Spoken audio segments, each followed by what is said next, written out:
Ya, baik pemirsa, setidaknya ada 6 masalah yang ditemukan oleh Presiden Joko Widodo dalam pengembangan 10 Bali baru, padahal pemerintah telah menghabiskan 3 tahun untuk mengembangkan destinasi wisata prioritas ini, yang kemudian berakibat jumlah Bali baru yang mengalami percepatan pembangunan dipangkas menjadi hanya 4 saja. Apa saja sebenarnya penghambat pengembangan Bali baru selama ini? Rekan saya Ani Rahmi akan mengulasnya dalam segmen Fact Check berikut ini. Ani, silakan.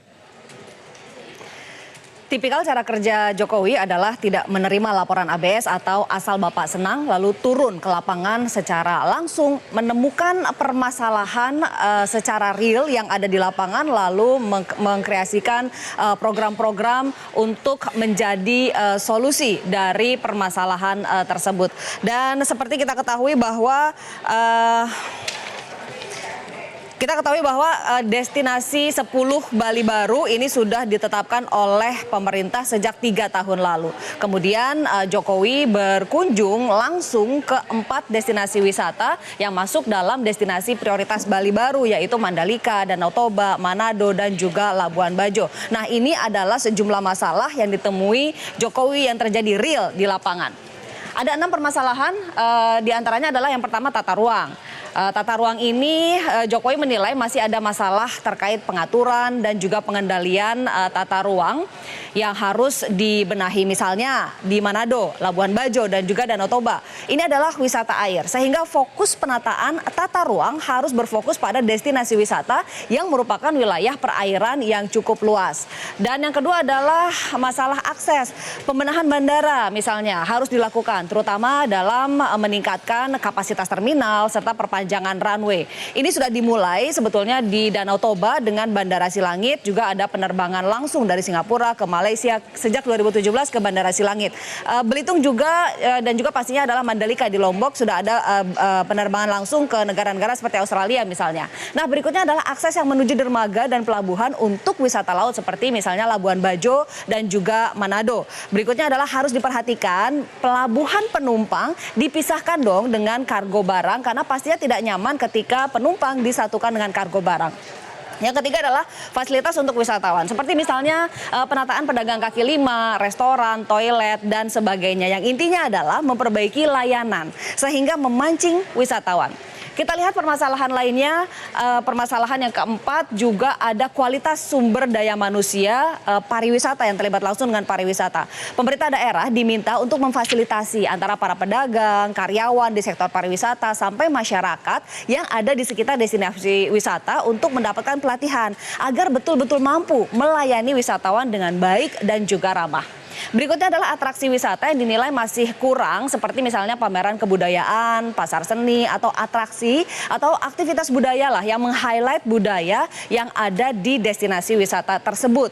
Berikutnya adalah promosi. Promosi harus ditingkatkan karena dengan promosi yang baik Indonesia akan mendapatkan multiplier effect. Salah satunya adalah pertumbuhan ekonomi daerah. Pemerintah menggelontorkan dana tambahan 6,4 triliun rupiah untuk menyelesaikan masalah-masalah seputar infrastruktur dan utilitas di 4 Bali baru. Loh, kok hanya 4? Katanya ada 10 Bali baru. Begini ceritanya. Pada tahun 2016, pemerintah melalui Kementerian Pariwisata menyepakati ada 10 destinasi pariwisata prioritas untuk dijadikan Bali baru. Ini adalah salah satu upaya untuk mencapai target 20 juta kunjungan wisatawan mancanegara pada 2019 pada tahun ini. Ini adalah destinasi Bali baru. Ada Bromo, Tengger, Semeru, 3 daerah dijadikan satu karena berdekatan. Lalu Kepulauan Seribu di Jakarta, Tanjung Kelayang, juga ada Wakatobi, Morotai, Tanjung Lesung, dan ada 4 lagi seperti misalnya Borobudur, Danau Toba, Mandalika, dan juga Labuan Bajo. Ini ditetapkan pada tahun 2016. Namun pada November 2017 dari 10 Bali baru tersebut pemerintah sepakat untuk fokus pada percepatan pengembangan 4 destinasi saja. Ini adalah 4 destinasi yang memang sudah disepakati untuk dipercepat pengembangannya. Ada Borobudur, Mandalika, Labuan Bajo. Nah, jika Borobudur, Danau Toba, Mandalika, dan juga Labuan Bajo. Nah, ada masalah-masalah yang ditemukan sehingga hanya 4 ini yang jadi tujuan atau dipercepat. Jika misalnya Jokowi menemukan 6 masalah yang menghambat pengembangan Bali Baru, maka tim fact check Metro TV menemukan satu masalah lagi dan sebetulnya lebih mendasar, yaitu status. Tidak hanya hubungan yang perlu status, tapi juga pengembangan wilayah juga perlu status. Kenapa? Agar tidak setengah hati dalam membangun. Kawasan ekonomi khusus atau KEK pariwisata adalah yang paling ideal. Namun permasalahannya tidak semua memiliki status sebagai kawasan ekonomi khusus. Hanya ada 4 yang memiliki status kawasan ekonomi khusus sejauh ini dari 10 Bali Baru. Yang sudah ada adalah Mandalika, Tanjung Lesung, Tanjung Kelayang yang baru ditetapkan sebagai KEK pariwisata pada Maret 2019 lalu dan juga Morotai. Kenapa KEK ini yang paling ideal? Karena pemerintah memberikan banyak sekali fasilitas dan juga kemudahan bagi kawasan ekonomi khusus pariwisata. Seperti misalnya pajak, kepabeanan, pemilikan properti, ketenaga kerjaan, keimigrasian, pertanahan, dan juga perizinan. Namun ada 2 wilayah lain yang berada dalam di bawah badan otorita untuk pariwisata. Seperti misalnya Danau Toba dan juga Borobudur. Sebetulnya 2 wilayah ini diharapkan nantinya menjadi kawasan ekonomi khusus pariwisata. Nah, pemerintah selama ini masih ada 4 wilayah lagi yang bisa dikatakan sebagai anak tiri, begitu karena disebut sebagai 10 destinasi Bali Baru, tapi statusnya masih destinasi wisata prioritas biasa. Bromo, Tengger Semeru misalnya, lalu Kepulauan Seribu, Wakatobi, dan juga Labuan Bajo. Katanya prioritas, tapi kenapa statusnya tidak ditingkatkan menjadi kawasan ekonomi khusus? Masalah status ini menjadi penting. Dan berikutnya adalah kita lihat, sebetulnya pemerintah seperti misalnya Menteri Pariwisata sendiri sudah sadar mengenai status ini. Ini saya kutip dari pernyataan Menteri Pariwisata Arief Yahya pada 13 April 2016 di Jakarta pada hari Rabu, persis setelah menggelar rapat koordinasi untuk upaya percepatan pembangunan 10 Bali Baru. Ketika itu rapatnya adalah dengan 11 gubernur dan 28 bupati atau wali kota yang wilayahnya ditetapkan sebagai 10 destinasi pariwisata prioritas. Disebutkan bahwa satu critical success factor dari upaya percepatan ini adalah pembentukan manajemen yang terintegrasi atau single destination, single management. Perwujudan dari manajemen terpadu ini adalah pembentukan kawasan ekonomi khusus dan badan otoritas. Sudah disadari sejak tahun 2016.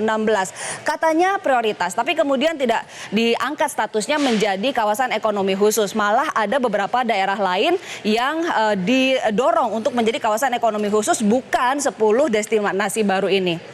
Nah, kedepannya barangkali mungkin pemerintah bisa mengeluarkan paket kebijakan ekonomi yang fokus pada pengembangan kawasan pariwisata untuk mewujudkan komitmen terciptanya 10 Bali Baru. Jadi tidak ada kawasan prioritas, super prioritas, ekstra super prioritas. Ini semua demi mengejar target wisatawan sekaligus pembangunan daerah itu sendiri yang ujungnya menambah pundi-pundi pendapatan negara.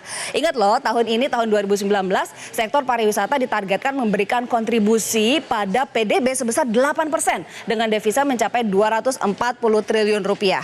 Tapi pemerintah juga harus berkontribusi dalam pengenalan Bali Baru, misalnya lewat perhelatan acara pemerintahan. Selama ini fokusnya masih di kota-kota besar seperti Jakarta, Surabaya, Bali, atau Balikpapan. Sekali-sekali pergi dong ke daerah-daerah yang memang 10 Bali Baru, bantu juga untuk promosi lewat berbagai perhelatan yang digelar oleh pemerintah. Wahyu, kembali ke Anda. Baik, Ani Rahmi, kita pergi ke 10 Bali Baru kalau begitu.